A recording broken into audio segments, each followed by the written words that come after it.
बिस्मिल्लाहिर्रहमानिर्रहीम। अस्सलाम वालेकुम। कैसे हैं आप लोग? ठीक ठाक है। हमारी दुआ है अल्लाह पाक आपको हमेशा खुश रखे, हंसता मुस्कुराता रखे। आज हम बनाने जा रहे हैं अंडों का कोरमा, जो कि बहुत ही मज़ेदार बनता है। अंडों की कोरमा बनाने के लिए हमारे पास 5 अंडे, आप इसकी क्वांटिटी कम और ज़्यादा भी कर सकते हैं। अंडा ले लिया हमने, इसको ऐसे हल्के हल्के से कट लगा देंगे, बहुत गहरे कट नहीं लगाने। इसी तरह हम तमाम अंडों को कट लगा लेंगे। देखिए इस तरह इनको 3-3 कट लगा लेने तकरीबन। अंडों को हमने काट लिया है। अब इस पर हम डालेंगे हल्दी, तकरीबन 1/4 है। इनको अच्छे से अंडों में लगा लीजिए। आधी प्याली दही है, इसमें हम डालेंगे 1 चम्मच नमक, आप टेस्ट के हिसाब से भी डाल सकते हैं। किसी भी मिर्च, थोड़ी सी हल्दी, 1 चम्मच गरम मसाला। इन तमाम चीज़ों को अच्छे से मिक्स कर लीजिए। कोरमा बनाने के लिए हमने एक कढ़ाई में ऑयल डाल के रख दिया है। इसमें हम डालेंगे सबसे पहले आलू को हम हल्का सा गोल्डन फ्राई कर लेंगे। जी, तो आलू देखें आप गोल्डन फ्राई हो चुके हैं। अब इसे हम निकाल लेंगे। आलू को फ्राई इसलिए किया है कि एक तो ये जब हम अंडों के सालन में डालते हैं कोरमे में, तो ये आलू का टेस्ट बहुत अच्छा आता है फ्राई किए हुए आलू का। अदरवाइज़ अगर हम आलू को वैसे ही डाल देंगे तो वो फिर इतना मज़ेदार नहीं बनता है। आलू फ्राई कर लिए। अब इसी आलू के अंदर हमने अंडों को डाल देना है। बिस्मिल्लाहिर्रहमानिर्रहीम।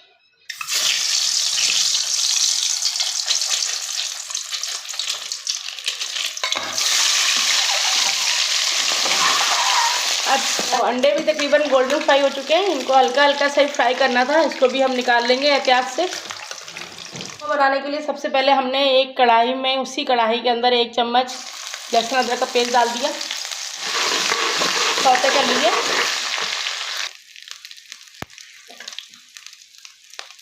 लहसुन अदरक सौते हो चुका है, तो अब इसमें हम डाल देंगे 1 प्याज है हमारे पास मीडियम साइज़ का, जिसको हमने चॉप कर लिया है। ये भी इसमें डाल देंगे। इसको भी इसके साथ ही फ्राई कर लीजिए अच्छी तरह।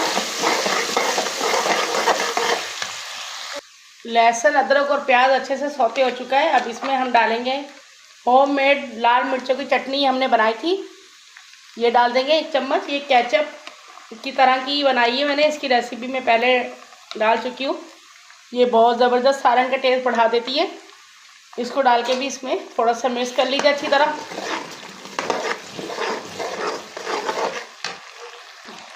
चटनी अच्छे से इसमें मिक्स हो चुकी है।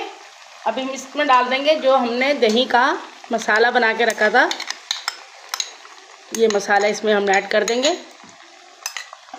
उसी प्याली में हमने तकरीबन 2 चम्मच पानी डाला है और इसको इसी में डाल देंगे ताकि मसाला भी साफ़ हो जाए प्याली से। और ये थोड़ी सी पानी डाल के अच्छे से इस मसाले को भून लेना है।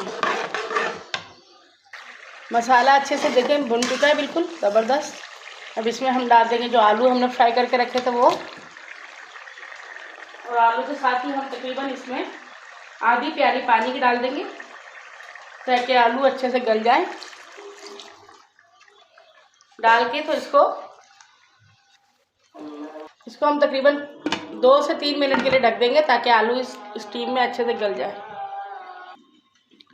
तकरीबन आलू गल चुके हैं, इसे मैंने चेक कर लिया था। अब इसी में हम जो अंडे फ्राई करके रखे हैं वो डाल देंगे और एक दफ़ा मसाले में अच्छे से अंडों को भून लीजिए।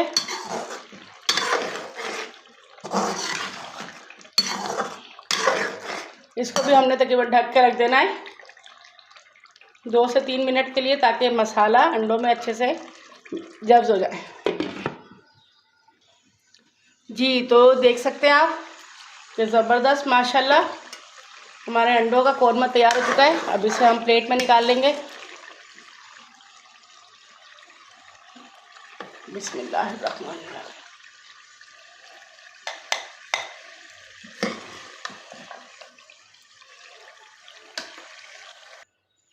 जी, तो बहुत ही शानदार और खुशबूदार और ज़बरदस्त हमारे अंडों का कोरमा तैयार हो चुका है। आप इसे बनाइए और हमें बताइए आपको हमारी रेसिपी कैसे लगी।